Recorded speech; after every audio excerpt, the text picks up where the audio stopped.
Tom Vasel here, and welcome to the first board game breakfast of 2015.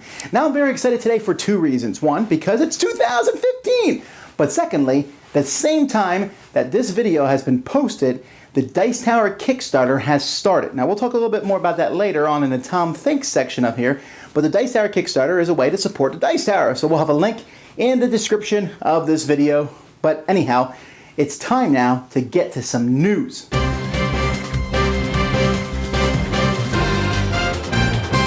Okay, in the news, Yellow posted this picture on their Facebook page. Here, take a look at the picture. And this picture is like a Happy New Year thing, but it's supposed to give clues about all their upcoming games that are coming out over 2015. Now, some of them are more obvious than others. You can see some King of Tokyo stuff in there, and you know, there's some titles in there, but what do they all mean? Well, here, have fun, look at it, and try to figure them out. Fantasy Flight has announced several new monster sets, or I'm sorry, it's not several, two more monster sets. Here's a picture of the Visions of Dawn. So more monsters for Descent, that's great. And for all those people saying that Descent was dead, I don't think so.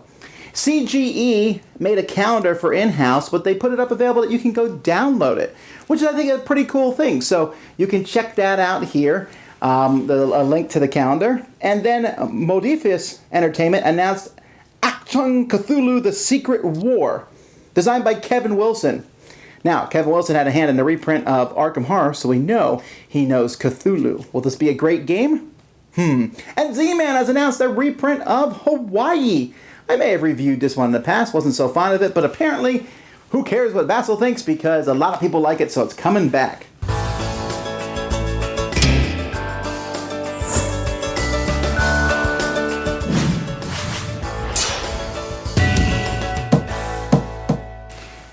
Alright, in this segment we take a look at games on my shelf. Why have I kept these games and not others?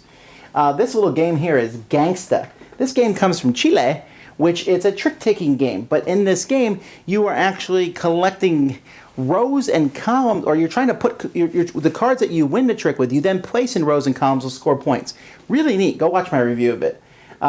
This is Seasons, except it's not Seasons. It's just extra stuff for X-Wing, which is in the two boxes below it. This is some of the X-Wing stuff. I have more of it in another spot. And then you see I have the Star Trek stuff right below it. And then underneath that, Blood Bowl Team Manager, the card game. This is a very fun game. You're not actually playing Blood Bowl in this game, but kind of like a very fancy version of War, trying to outplay other people at different arenas. Very neat game. Cell Swords is a little game here with a foam 10-sided die on top of it.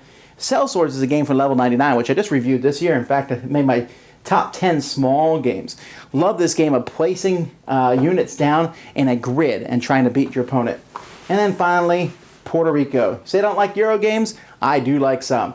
And Puerto Rico, this is the deluxe version. I got this one in a trade, and I'm so glad I did. It looks really beautiful, includes the expansion, which is my favorite way to play Puerto Rico. So those are some great games I'm keeping on this shelf. Mankind has been playing games for over 5,000 years. In that same time period, entire civilizations have risen from obscurity to dominance over the globe and faded back to obscurity. Those early games were mostly abstract. There was no theme, no story. What you had was a set of pieces and a set of rules that told you how to win. Now, there's something very pure about that from a gaming standpoint, and that's why they're popular. So popular, in fact, that we have an entire section dedicated to abstract games. Rainer Knizia is one of Germany's most prolific game designers, and if anybody's got a complaint about his work, it's usually that they think his stuff is too abstract. His games are abstract games with a tiny bit of theme pasted on. But every once in a while he does work in the pure abstract, and one of his best is ingenious. Players take turns placing tiled pieces on the board in an effort to create lines of matching colors. You score points in 6 different colors, and of course, true to Knizia's style, the color that you do the worst in is what you compare to other players' scores. Corridor is an abstract game from Gigamic Games based on a concept by Mirko Marchesi. It is a racing maze game. Players have a pawn. It starts on their center space, on their edge of the board, and you are racing to get to any of the spaces on the opposite side of the board. On your turn, you either move your pawn or take one of your pieces of wall and you place it on the board to make a maze and block somebody else. Colorado by Michael Schacht and Rio Grande Games is one of my favorite abstract card games. At the start of the game, there will be a number of empty piles of cards equal to the number of players playing. On your turn, you either draw a card from the deck and add it to a card pile, or you take a pile that has at least one card in it. Once everyone has taken a pile, the round is over and a new round begins. Remember, you earn positive points for the 3 piles you collect the most of, and negative points for all the rest. That's all the time we have today, but join us next week for part 2 of Abstract Games, where we'll talk about some more fantastic games for you and your friends to try.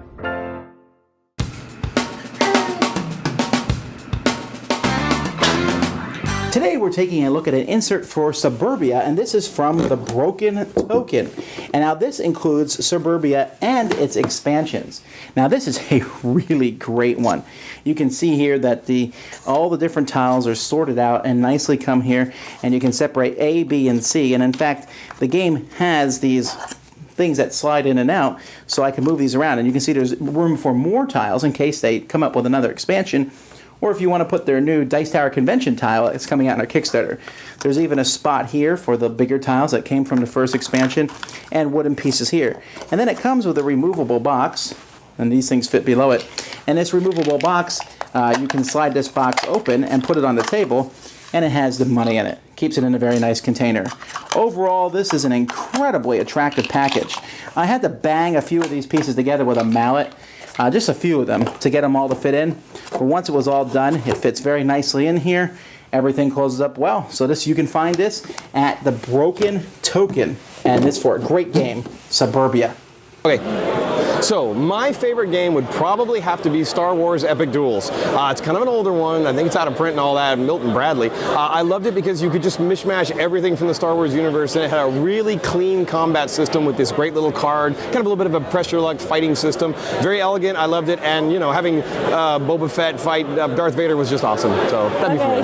That's not what I thought you were going to say. I thought he was going to say Zorro, but anyway, my favorite is Tiki Topple. Yeah. And I like it because everyone starts with the same number of cards and a slightly different objective, and you have the same things that you can do. It just depends on what order you do them to win. So I really enjoy that game. Yep.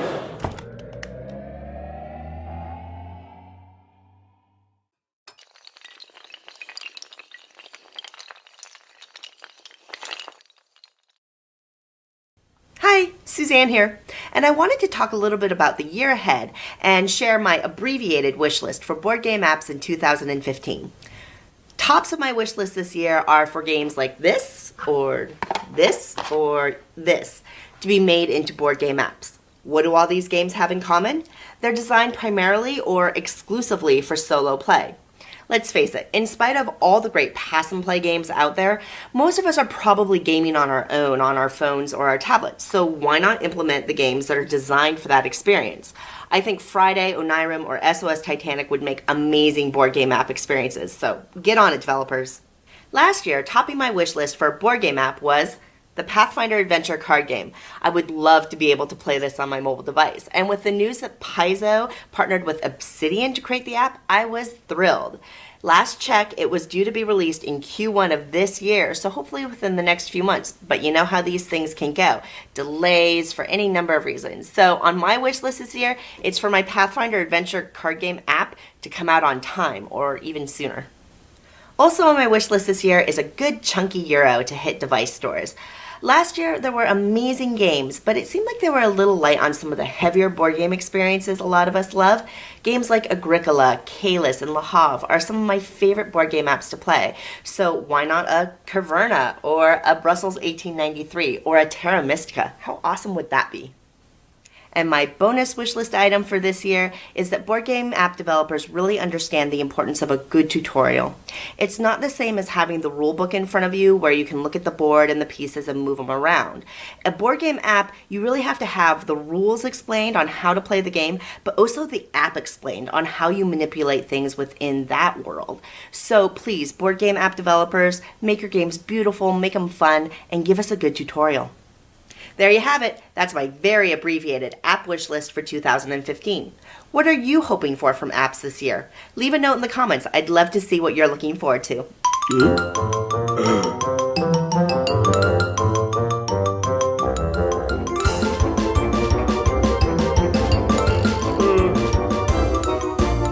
folks, for Dice Tower Productions, if you missed it, yesterday and for 5 days, I did a series of videos on a look back at 2014. I looked at Kickstarter and expansions and small card games and family games and things like that. So you can check that out. This week, we're going to be reviewing some games. Dead Man's Draw from Mayday Games, Foreclosed. Looks like the Monopoly guy on here. I'm so excited about this one, folks. Roll for the Galaxy. And then I'm excited about this one, The Ancient World. And then Temporum, a time-traveling game. And Rattlebones. Some of those games are amazing. So I'm reviewing a few less games this week. That's because my Kickstarter is starting today at 3 o'clock p.m., 3 p.m. Eastern Standard Time. I'll be answering questions about the Dice Tower, Kickstarter, and pretty much anything you guys want. My weekly question time. We're also going to be doing some live shows this week on Thursday at 2 p.m. Eastern Standard Time. I'm going to be playing Queen's Gambit live with Jason Levine. And there might be another live show this week. We'll have to see if I can get one of those in there with maybe with my kids or with Melody. And so, also, the Dice Tower is coming up this week where we talk about our resolutions for 2015 and all the rest of the shows found on Dice Tower.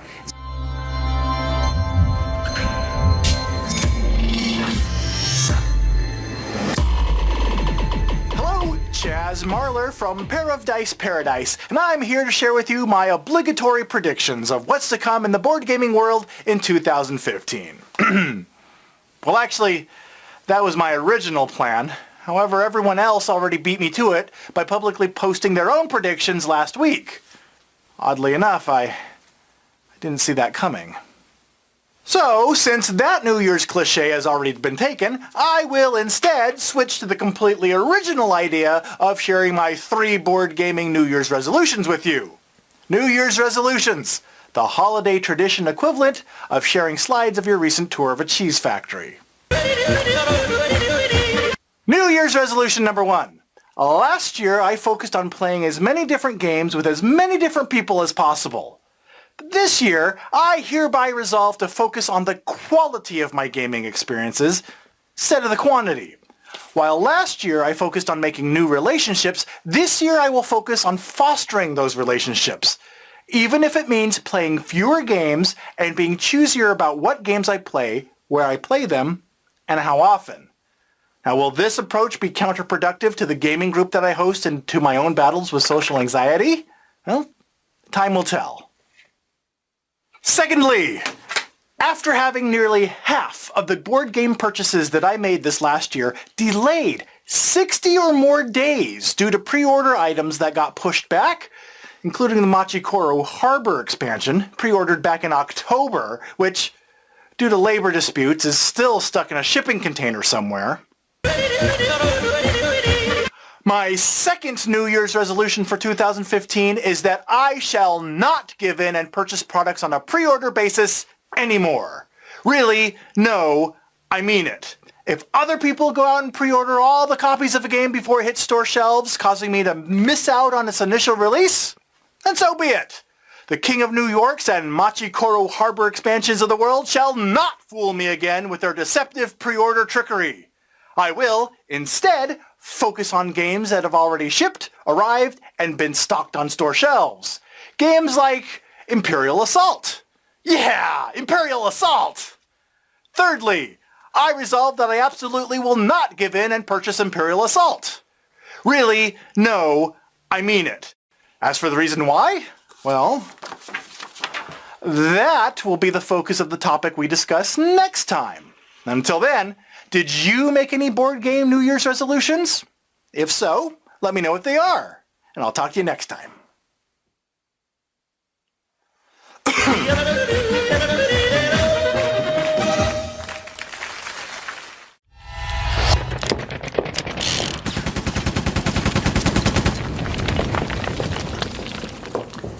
Hey, Tom Vasel here. Jason Levine. And today our question is, do you recommend sleeving the cards in your games? Are you a sleever? I'm not a sleever. Do you not sleeve any game? I have never sleeved one game in my whole life. Not even a game like Resistance, a game that has cards that are used like roughly? No, not Resistance, not Dominion, not any of it. I've never sleeved. If my cards get worn out, I buy a second set of it. It's just easier. That sounds economical. Okay, now let me ask you this, though. Why don't you sleeve? It takes too long. Who wants to stand there and go... I've sleeved other people's games, and I sit there and go, this is the most boring thing I've ever done. Why do I want to sit here and waste time? I just want to shuffle the deck and go. Do you mind playing with sleeved cards? Yeah, because they slip and slide, and they're really annoying to play with as well. All right, so that's one point of view. Then there's another point of view where people sleeve everything. Unfortunately, we don't have one of those people here. I'm in the middle. I sleeve some things. I actually have all my Legendary sleeved and all my Summoner Wars sleeved, and that's mostly because I have really cool sleeves for them, and that's actually the only reason. I also sleeve games where the cards get used a lot. Like, for example, Spyfall, or like Good Cop, Bad Cop, or Resistance, or Werewolf. Games where the cards are going to get passed around quite a bit, and a nick can make a big deal. I will sleeve them. Citadels, just the roll cards. I will sleeve them. Most of the time, I'm not interested in sleeving games because, like Jason said, it takes forever. It's expensive to sleeve your games. They don't fit in the box, right? There's that, although companies are starting to accommodate sleeve cards more and more. But shuffling sleeve cards is not very satisfying. You can't riffle shuffle them, which I know some of you don't do anyway. And like Stacey said, they can slide around, and sometimes you have a stack of cards. Like if I sleeved Ascension, the cards would go up to here. It'd be so dumb. And I played with games like that before, and it feels a little almost like sterile. Most games and the decks of cards in those games, doesn't matter if there's little markings on it. Usually doesn't. Sometimes it matters with rolls and stuff, but for the most part it doesn't. So it's up to you. If you don't think you need to do it, then don't do it. And if you want to do it, we're not judging you. Don't do it. You'll have more time to play the games than sleeve them. Oh, wisdom. I'm Tom Vasel. Jason Levine. If you have questions for us, email us at dicetower@gmail.com. Oh, and Happy New Year. Yes. Hi everybody, Cody with the Discriminating Gamer here. I recently sat down with my friends Zach and Kevin, and together we discussed their top 10 games of all time. It was a great discussion, and you can see it over at thediscriminatinggamer.com. But once again, Evil Cody got a little upset that he wasn't invited, so I told him he could use this time to talk about whatever he wanted to talk about. Oh, hello. Today I'd like to talk to you about a game that is the greatest game in the history of game greatness. I am, of course, talking about Justin Bieber, Always Be Mine board game. The goal of the game is to give Justin Bieber the most kisses. Has any board game before dared to reach such heights of Elysian daydream? I think not. In addition to the box with a picture of Justin on it, you get 4 player boards, each featuring that rapscallion JB. What makes this game truly remarkable is its unique and inventive kiss mechanic. On your turn, you draw a card. You can steal a kiss, give a kiss, lose a kiss, trade kisses, trade player boards filled with kisses. But there are other ways to gain kisses as well, my friends. You can get down on your hands and knees and bark like a dog. That'll get you a kiss. You can run around the room backwards as fast as you can to get a kiss. Hope you don't run into grandmother's china. You can run up to an adult and tell them, I love Justin Bieber to get a kiss. There are no adults in my house. The game also comes with rules in French, in case you suddenly forget English. Some people say that the Justin Bieber Always Be Mine board game is crap. To them I say when the revolution comes, you'll be the first up against the wall. I thought love was only true in fairy tales. Then I saw Justin's face. Now I'm a believer. Eat your heart out, Twilight Struggle. Though Justin Bieber Always Be Mine board game has been around for roughly 5 years, I'm thinking 2015 is the year we see a new number 1 on Board Game Geek.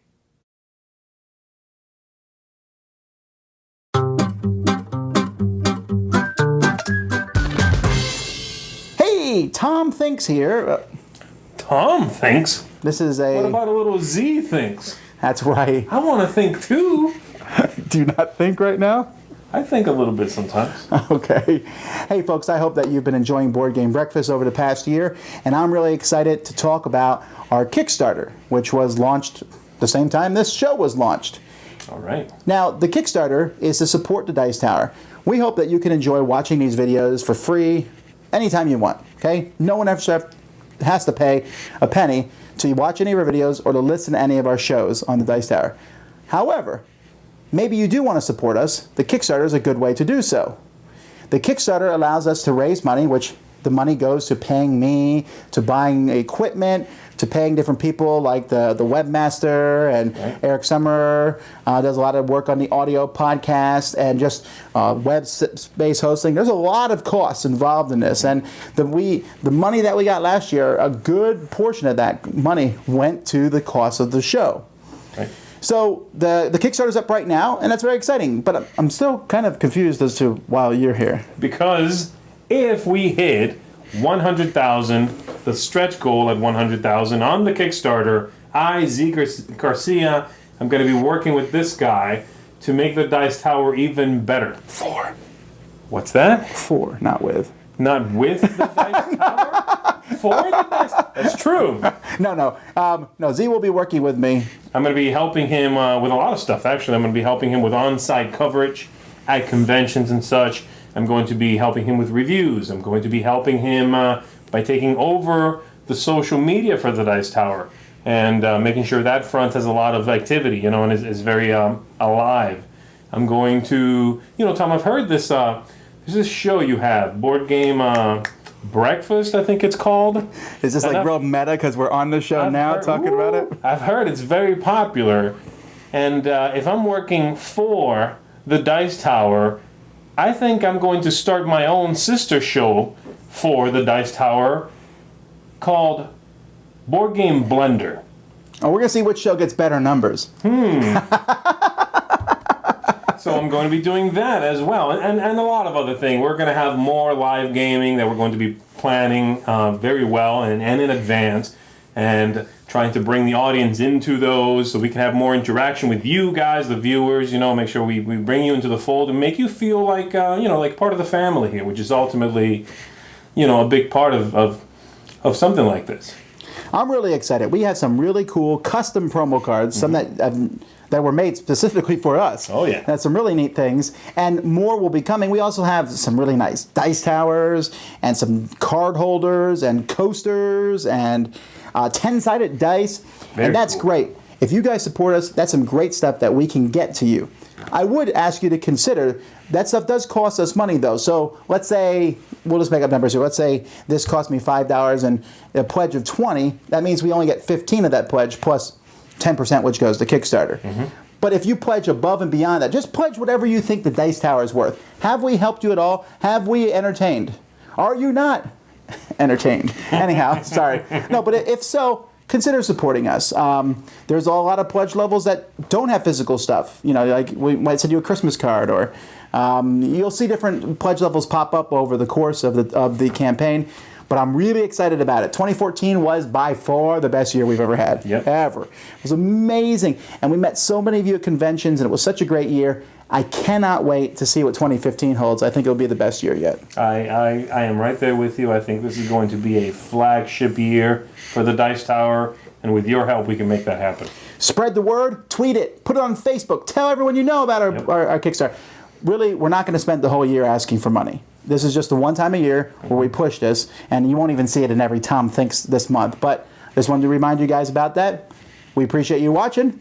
All right, let's finish the show. Thank you.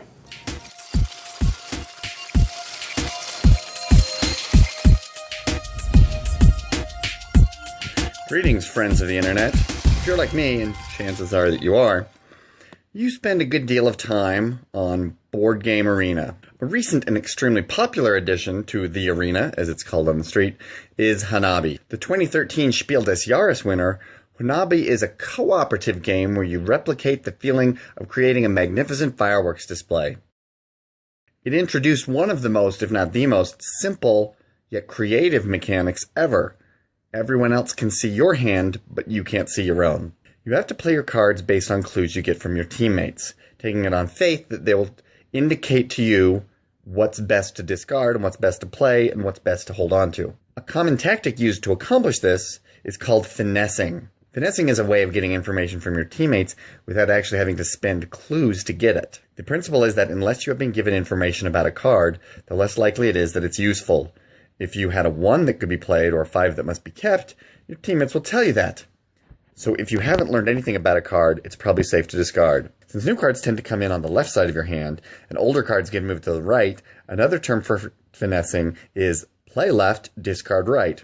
or PLDR if you need to save yourself that one extra syllable. This is a great system and critical if you want to win the maximum 25 points that are possible in the game, which I have once.